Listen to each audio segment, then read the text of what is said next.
Hey guys, it's Pastor John. So glad you're able to join me as we continue our journey through the Gospel of Luke, as we continue to learn what it means to follow Jesus, even as we are still here at the beginning of the story. If you recall in our last episode,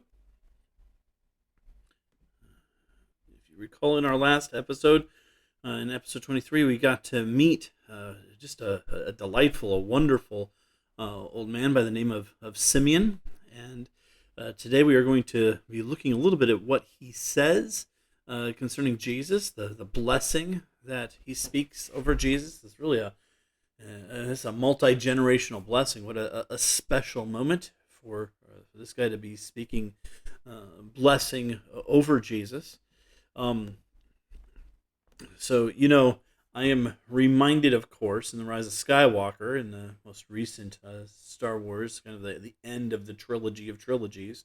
Of course, you have Rey, and Rey is finally able to hear the voices of the other Jedis, of the other Jedi Masters. And in hearing those voices, she's encouraged.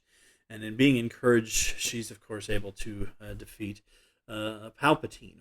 Well, as we head into our story today, we have really a beautiful blessing that's spoken by Simeon over Jesus. And this blessing is found in Luke chapter 2, verses 29 through 32. It says, "Now, Master," he's referring to God there, "now, Master, you can dismiss your slave in peace as you promised. For my eyes have seen your salvation.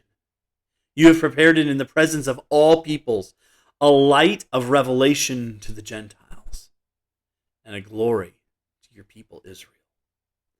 Oh, what a special word of blessing. What a special, really, verse, poetic blessing that he speaks over Jesus. There's obviously a lot here, a lot about his relationship with God, a lot about the promise that God had made him. Really, this promise of getting to see salvation, getting to see what it means for God to rescue, this soterion, for God to rescue, for God to deliver, for God to preserve or bring to safety. That God is the one who brings recovery and help, that he's the one who saves. Well, for Simeon, it is so special that he's able to actually see the salvation that God is bringing. And he sees that salvation in the little baby Jesus. As he looks at that little baby, he recognizes that that baby is the one who is God's salvation, who is bringing the salvation that only God can bring. And God has done this, and that this is going to impact really the entire world. Not only is it going to be a glory for Israel, but it's also going to be a light of revelation to the Gentiles. It's going to be a way which people who have been very, very far from God are able to start to actually have a real relationship with God. And those who,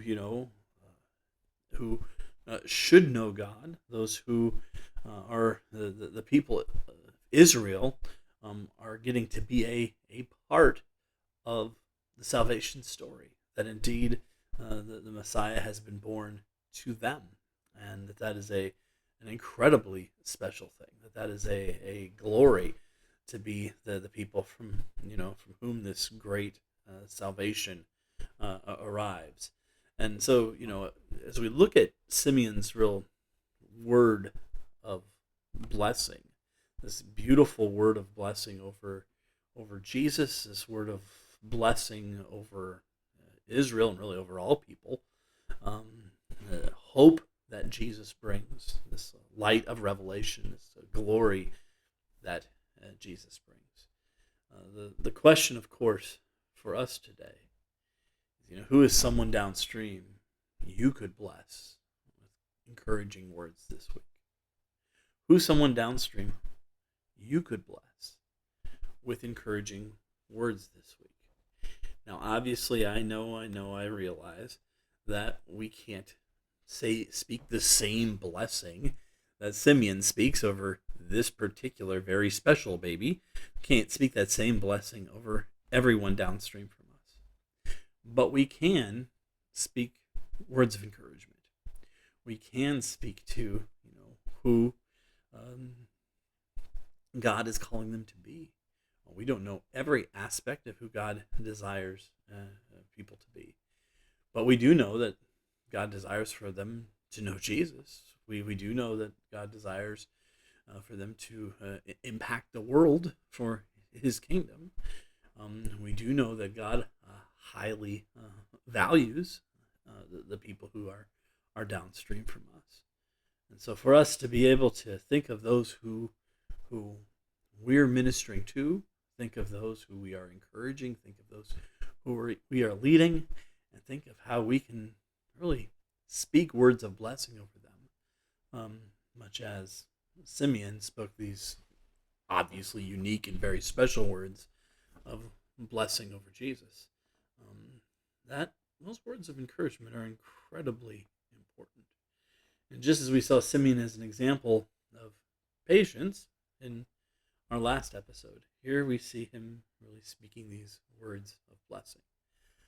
I know it was so incredibly special to me when we were able to take our sabbatical trip back in 2012 around really across all of the United States. And on kind of one leg of the journey, we were able to stop and we were able to actually visit my grandmother. And for my grandmother to meet my children, that was a really special blessing. That was a very encouraging kind of thing to have that kind of multi-generational connection there. Who are the people that God has placed downstream from you? Who are the people who would be just incredibly blessed and encouraged by just some encouraging words from you? My encouragement to you this week is to take the time, to make the time to speak words of encouragement over those who God has given you the privilege to lead. It's so important to do, and I challenge each of us to take some time this week to do it. Well, thank you again so much for joining me today. Hope you guys have a terrific day. Lord Jesus bless you, and keep following Jesus.